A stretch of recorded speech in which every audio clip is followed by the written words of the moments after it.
you better be a hell of a man! Greetings, Lighthead here. And on today's episode I have focused on a topic I never thought I'd ever consider again since my teenage years. When I would sit around absorbing any old rubbish on the TV, a topic I'd believed was long since in the rearview mirror. Except it isn't, because they've returned with a vengeance and they're no longer taking any prisoners. In fact, I'd go so far as to say they're completely inhumanly brutal.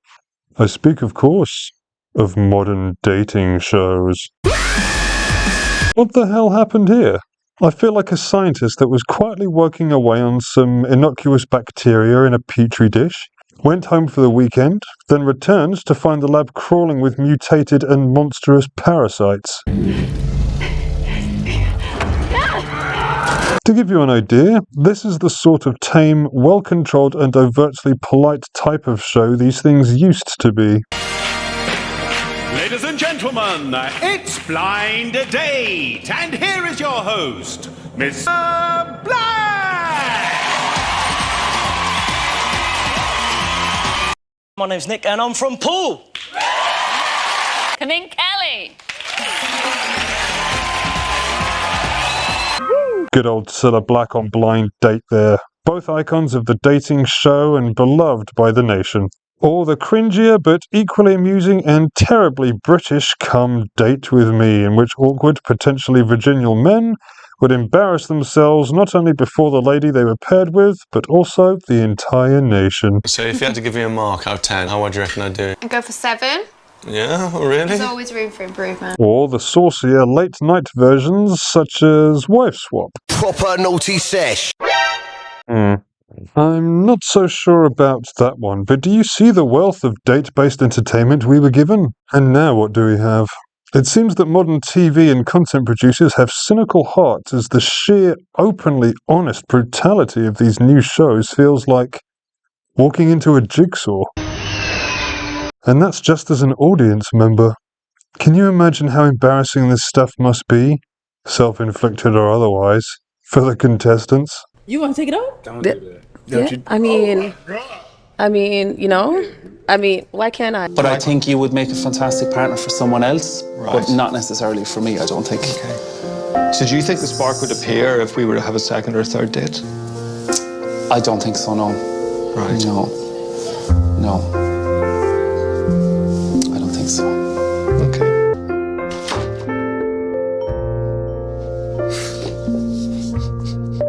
Are we going to go through the whole date not knowing each other's names? I think we should. I think we should just guess. What is your name? Sorry. Kaylee. Katie? Yes. Ah, very good. Yeah. Is that an Irish name? No, it's probably not. No, it's not. It's Really? It's Hebrew, I think.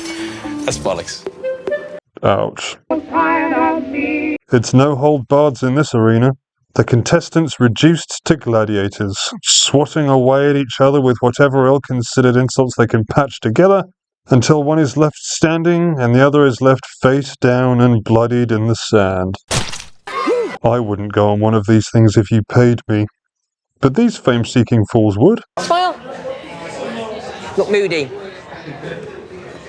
Absolutely brilliant. You, Thanks, my love, are a it's a good diamond. instrument, isn't it? Julia. Sorry. It's funny how the format changed so much. Once upon a time it was three hopefuls on a soundstage, hoping to outdo the opposition by giving a witty response laced with charisma, and usually just failing somewhat. Now it's reduced to cold and unflattering strip lighting and popping a balloon in hopes you might stand out from the unnecessarily large number of other contenders, and catch the attention of the suitor with your attitude. It's such a tragedy because you are so handsome. I feel like you are extremely arrogant, and I feel like you're probably gonna have a hard time because you seem like the type, like a know-it-all type of guy. And sometimes you have to be careful with that because even when you know it all, you don't know everything. I'm not entirely certain how picking an argument with the one you're trying to get with helps your efforts, but the producers certainly don't care. They just want arguments and cruel personal detail sniping. But it's less about being a red flag and more about being a liability. I get it. If I were to bring you into my life, you would be a liability. In spite of how obviously vulgar it is to pit one stranger against another in a frustration-filled battle of acidic quips, You can clearly see exactly why these shows are so popular these days. See the sketchy, streetwalker-looking woman tell the terribly dressed wannabe gangster man why he's a scumbag because he honestly said he doesn't like her expansive figure, or weird-looking toes, or whatever other details they nitpick.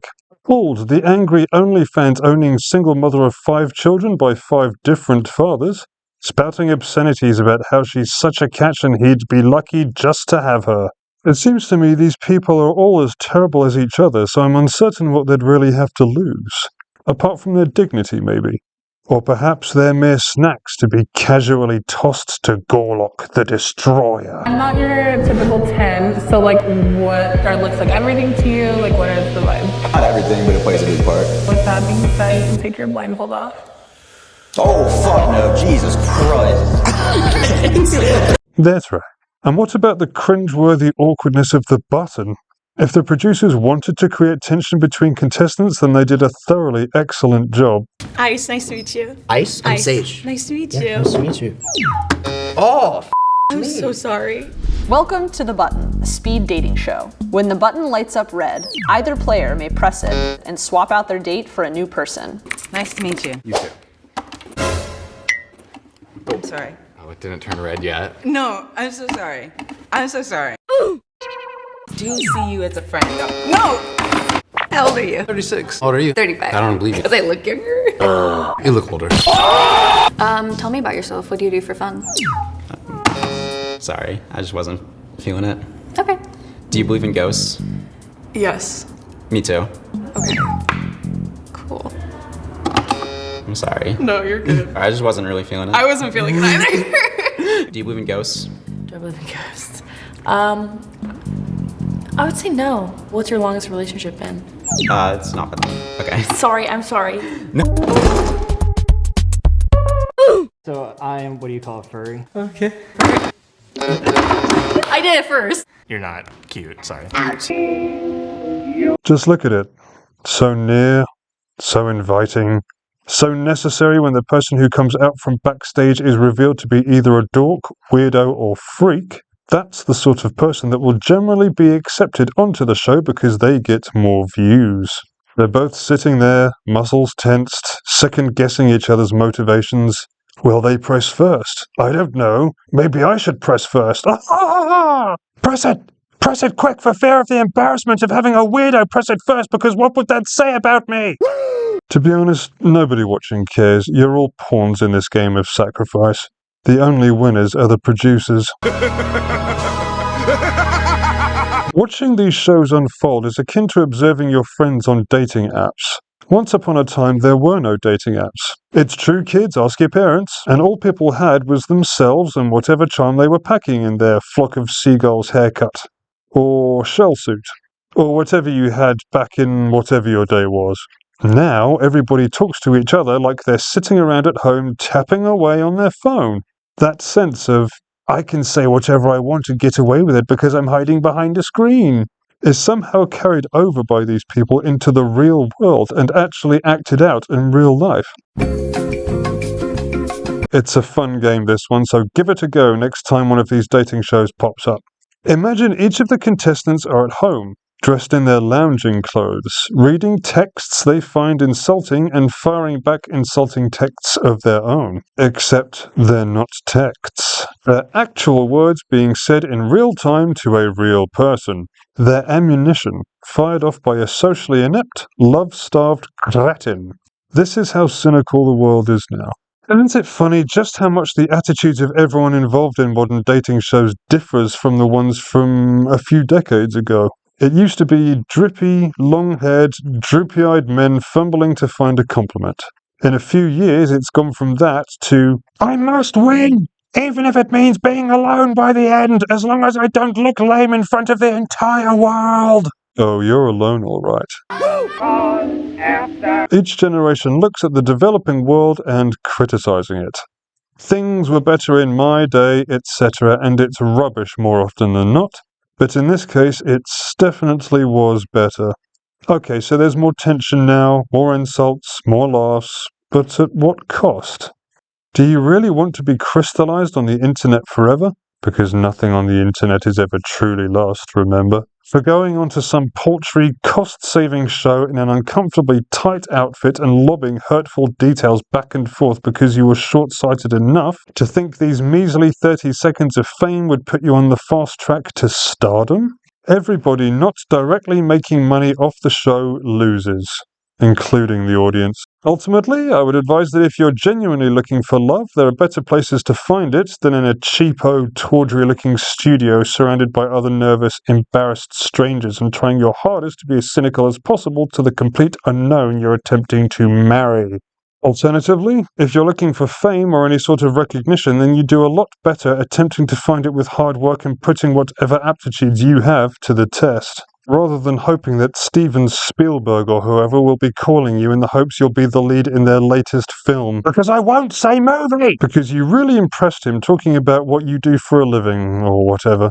Cynicism is at the core of these shows, which means cynicism is also at the core of every contestant and viewer. As the buff beast Joey Swall would state, You need to do better. I'll date you, Joey. And we can do better. Not just for ourselves, but for the future of the dating show. And our mental health. Cynicism is like sugar on your teeth. Short-term fun that will rot you from the inside out. Let's try to move away from this ugly frame of mind and towards something a teeny bit more good-natured and wholesome. Otherwise, the dating shows of the future will more closely resemble The Running Man.